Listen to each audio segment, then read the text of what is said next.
अस्सलामु अलैकुम वरहमतुल्लाहि वबरकातुहु। अल्हम्दुलिल्लाहि रब्बिल आलमीन वस्सलातु वस्सलामु अला सय्यदिना मुहम्मदिन व आलिहि व सहबिहि अजमईन। क़ाल अल्लाहु तआला फ़िल क़ुरआनिल अज़ीम अऊज़ु बिल्लाहि मिनश शैतानिर रजीम बिस्मिल्लाहिर रहमानिर रहीम। वआतैतुम यहदाहुन्न क़िन्तारन फला तअख़ुज़ू मिन्हु ஷைஆ। ஸதक़ல்லாஹுல் அலியுல் அஸீம்।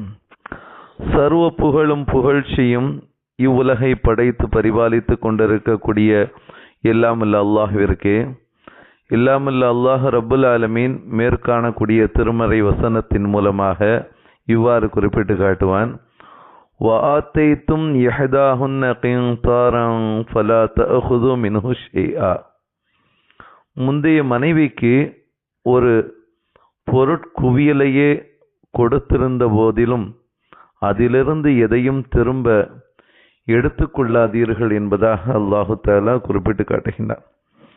இந்த மேற்காணக்கூடிய இறைமறை வசனத்தின் மூலமாக பெண்ணுக்கு கொடுக்கப்படும் மகர் சார்ந்த சில விஷயங்களை அல் குர்ஆன் அழகான முறையில் பேசுகின்றது. அது சார்ந்த விஷயத்தில் நடந்த ஒரு நிகழ்வை இந்த வசனத்தின் விளக்க உரையாக தப்சீரே இப்னு கசீர் என்ற நூலில் பதிவு செய்யப்பட்டிருக்கின்றது. அல்லாஹு தஆலா மகர்னுடைய விஷயத்தில் என்னென்ன வரைமுறைகளை அல்லாஹு தஆலா ஆக்கியிருக்கிறான் அப்படிங்கிறத நாம் பார்க்கின்ற பொழுது, ஒரு சமயம் ஒரு நாள் ஹசரத் உமர் ரலியல்லாஹு தஆலா அவங்க மிம்பர் படியில் ஏறி நின்று என்ன செஞ்சாங்க, இவ்வாறு சொன்னாங்க: நீங்கள் ஏன் பெண்களுக்கான மகரை அதிகப்படுத்துகிறீர்கள்? நபிகள் நாயகம் ஸல்லல்லாஹு அலைஹி வஸல்லம் அவங்க மற்றும் அவர்களின் தோழர்களிடத்தில் மகர் என்பது 400 திர்ஹமை விட அதிகமாக இருந்ததில்லை. அதைவிட அதிகப்படுத்துவது இறை அச்சத்திற்குரிய காரியமாக இருக்குமானால் அந்த இறை அச்சத்தில் அவர்களை விட நீங்கள் முந்தியவர்கள் அல்ல. எனவே யாரும் 400 திர்ஹமை விட மகரை அதிகமாக கொடுக்க வேண்டாம் அப்படின்னு சொல்லி ஒரு அறிவிப்பை என்ன செஞ்சாங்க, ஹசரத் உமர் ரலியல்லாஹு தஆலா அவங்க இவ்வாறு உரை நிகழ்த்தினாங்க.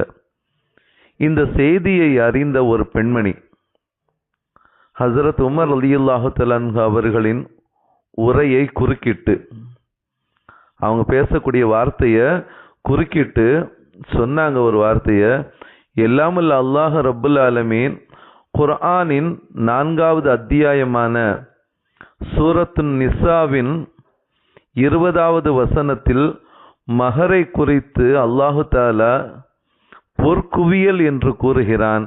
அப்படி இருக்க மகரை அதிகமாக தர வேண்டாம் என்று நீங்கள் எவ்வாறு கூறலாம் என்பதாக அவர்களுடைய வார்த்தைக்கு மறுப்பு தெரிவிக்கும் முகமாக அல்லாஹு தஆலா அதிகமாக கொடுப்பதற்குண்டான ஒரு வசனத்தில் இவ்வாறு சொல்லி இருக்கக்கூடிய தருணத்தில் அதை நீங்கள் எப்படி இவ்வாறு மகரை அதிகமாக தர வேண்டாம் அப்படின்னு சொல்லி நீங்கள் சொல்லலாம் அப்படிங்கிற மாதிரி கேட்டவுடன் உடனே உமர் ரலியல்லாஹு தஆலா அவங்க தன்னுடைய தவறை உணர்ந்து என்ன செஞ்சாங்க, அல்லாஹ் என்னை மன்னிப்பானாக, மக்கள் அனைவரும் இந்த உமரை விட அதிகம் மார்க்கம் தெரிந்தவர்களாகத்தான் இருக்கிறாங்க அப்படின்னு சொல்லிட்டு மீண்டும் மெம்பர் படியில் ஏறி என்ன செஞ்சாங்க, நான் மகரை அதிகப்படுத்த வேண்டாம் என்று கூறினேன், ஆனால் இப்போது சொல்றேன், உங்களில் ஒருவர் மகரை எவ்வளவு கொடுக்க விரும்புகிறாரோ அதை கொடுக்கட்டும் என்பதாக என்ன செஞ்சாங்க,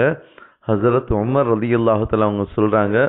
இன்னொரு அறிவிப்பின்படி வேறு சில அறிவிப்புகளில் இவ்வாறு சொல்லப்பட்டிருக்கின்றது: உமர் தவறிழைத்து விட்டார், அந்த பெண் சரியாக சொன்னார் என்பதாக கூறக்கூடிய அந்த விஷயம் தப்சீரை இப்னு கசீரில் பதிவு செய்யப்பட்டிருக்கின்றது. அன்பானவர்களே, ஆக இந்த சம்பவத்தின் மூலமாக நாம் விளங்கக்கூடிய ஒரு விஷயம், பெண்களுக்கான மகரை இஸ்லாம் சரியான முறையில் கொடுக்க சொல்லி இருக்கிறது.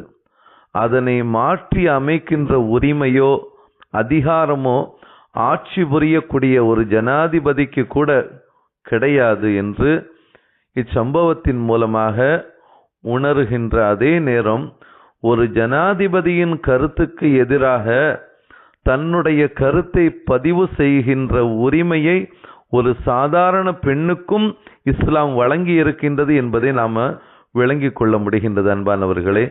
ஆக ஹதீஸுகளில் அந்த பெண்மணி யாரு, அந்த பெண்மணியினுடைய பெயர் என்ன என்றெல்லாம் கூட குறிப்பிடப்படவில்லை.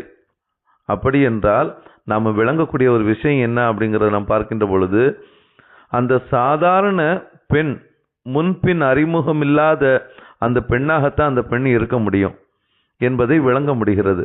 அப்படிப்பட்ட சாதாரண ஒரு பெண் தனக்கு எதிராக பேசிவிட்டார் என்று உமர் ரலியல்லாஹு தஆலா அவங்க கொஞ்சம் யோசிக்காமல், வேகப்படாமல், கோபப்படாம, அந்த பெண் சரியானதை சொல்லிவிட்டார், நான் தவறாக சொல்லிவிட்டேன் என்று உமர் ரலியல்லாஹு தஆலா அவங்க தன்னுடைய தவறை உணர்ந்து அவ்வாறு சொன்னார்கள் என்றால் எந்த அளவிற்கு சிறந்த ஆட்சியாளராக திகழ்ந்துள்ளார்கள் அப்படிங்கிறத இந்த சம்பவத்தின் மூலமாக நாம் விளங்க முடிகின்றது அன்பானவர்களே.